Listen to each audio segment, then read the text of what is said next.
अस्सलाम वालेकुम वरहमतुल्लाहि वबरकातुहू। नाज़रीन, आज 6 अगस्त है 2023। तो मैं चंद सवालात जो है ना वो इस कौम के सामने रखना चाहता हूँ। और ख़ास कर जो मैंने ये चंद सवाल जो लिखे हैं ना, ये उलमा कराम जो अपने आप को मुफ्ती और मौलाना कहते हैं उनके सामने रखना चाहता हूँ। वैसे तो मैं मौलाना का लफ्ज़ इस्तेमाल करने के हक़ में नहीं हूँ कि अंत मौलाना फंसुरना अल कौमिल काफिरीन। मौलाना एक ही है, वो है मेरा अल्लाह। तो ये जो किस हिसाब से ये मौलाना लेते हैं, खैर ये तो एक बड़ी बात है, ये जाने और इनका काम जाने। मुझे तो बहरहाल मौलाना कहना जो है ना वो अच्छा नहीं लगता कि मौलाना एक ही है। मौला वही है, मौला उसके अलावा मौला कोई नहीं है।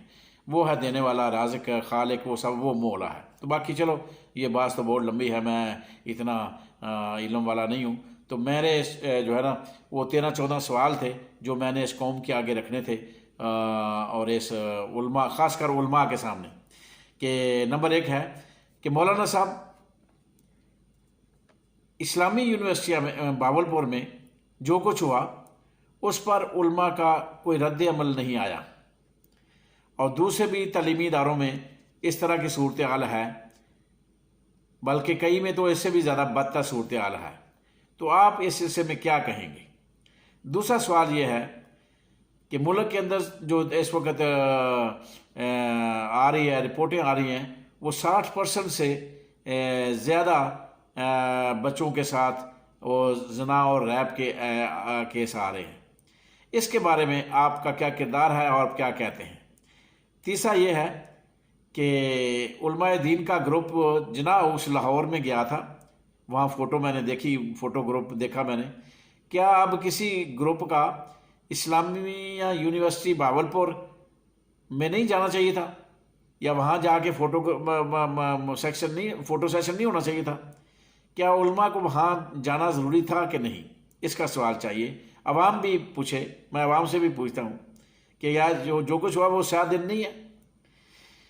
आगे 5वां सवाल है कि मुल्क में जुल्म और बर्बरियत वाला और नाइंसाफ़ी वाला जो निज़ाम चल रहा है, घरों में चादर और चारदीवारी का तहफ़्फ़ुज़ पामाल किया जा रहा है, और जेल के अंदर औरतों के साथ रैप किया जा रहा है, बाकायदा किसी ख़ास हुक्म वहाँ जहाँ से आता है, आपको पता ही है, वो उस हुक्म के तहत करवाया जा रहा है।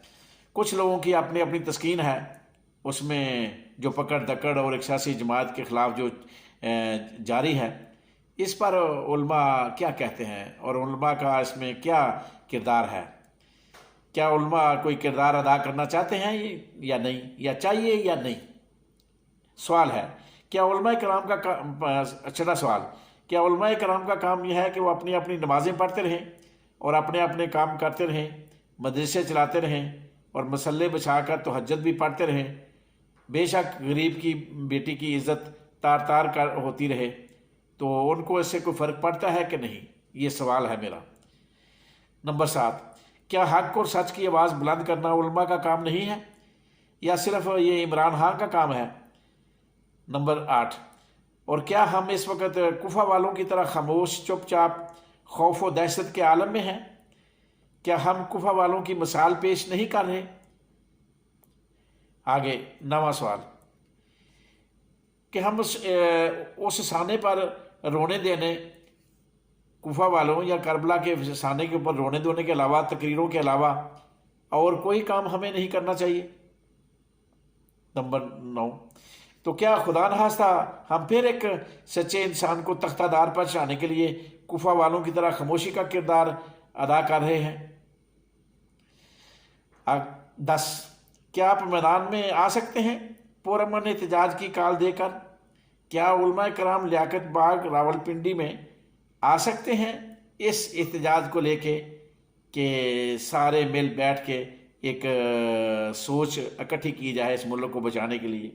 नंबर 11, क्या आपने कभी सोचा है अपने अंदर इस किरदार को अदा करने के लिए कि या आप कोई इरादा आने वाले वक्तों में कर सकते हैं? ये सवाल है। नंबर 12, आप सारे उलमा जो है ना इमरान खान के साथ हूँ या मौलवी फजल खान के साथ हूँ, ये पूछना चाहता हूँ कि क्या आप जनरल आसम मनीर साहब से मिल के ان کو بتا سکتے ہیں، سمجھا سکتے ہیں، اس پاکستان کو انتصار سے نکالنے کا کوئی ارادہ رکھتے ہیں کہ نہیں۔ نمبر 13، اگر میں آپ سے یہ کہوں کہ آپ GHQ میں جا کے سارے علماء کرام اس بات کو لے کے جنرل صاحب سے بات کریں کہ ملک کو اس دلدل سے کس طرح نکالنا ہے، تو کیا آپ تیار ہیں؟ کیا آپ اپنا کوئی کردار ادا کرنے کے لیے تیار ہیں؟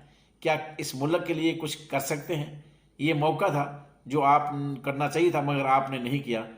تو یہ ان سوالوں کے جواب آپ سے چاہیے۔ خدا حافظ، پھر ملیں گے انشاءاللہ۔